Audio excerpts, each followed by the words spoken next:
ॾे शहर वेझो अलाह बचायो खोसो मां निकतल मजलस अज़ा ऐं अज़ादारी जो जुलूस वॾे अक़ीदत ऐं एतिराम सां मुख़्तलिफ़ इलाइक़नि ॻोठनि मां गुज़रंदो पंहिंजे मुक़ररु रस्ते ते पहुतो, जितां हू पहिरीं ॻोठ लखाडनू खोसो पहुतो, जितां अज़ादारी वॾे अंग में शिरकत करे मातम ऐं नुहाख़वानी कई।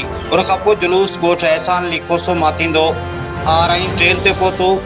बाद में जुलूस पहवर पेट्रोल पंप वटि पहुतो, जिते मजलिस अज़ा मुनक़द कई वई। मजलिस दौरान ज़ाकिरीन हज़रत इमाम हुसैन ऐं करबला जे शहीदनि जी अज़ीम क़ुर्बानीनि ते रोशनी विधी, जॾहिं त अज़ादारनि वॾे अक़ीदत सां अज़ादारी ऐं मातम कयो। जुलूस जी सिक्योरिटी, नज़म ऐं निगरानी जा इंतज़ाम रईस ग़ुलाम मोहम्मद खोसो, मौलवी इमरान खोसो, साईं बख्श खोसो, धणी बख्श खोसो, रमज़ान खोसो, मौलाई मुख़्तियार अली खोसो, अली रज़ा खोसो, असगर खोसो, मिठू खोसो संभालिया। संदन निगरानी हेठि जुलूस पुरअमन माहौल में पंहिंजी मंज़िल ॾांहुं रवानो थियो।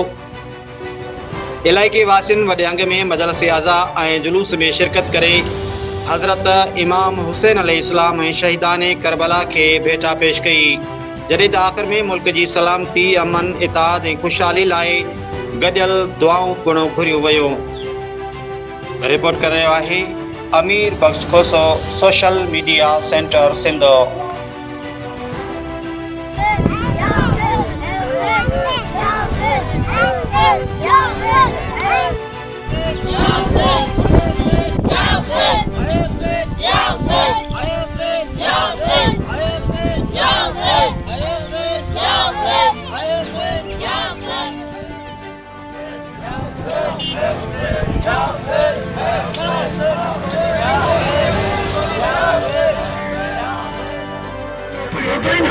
अॼु हुनजा नवासा जेके आहिनि इन बयाबान में गोलनि जे टापनि में जेके आहिनि पामाल पिया थियनि।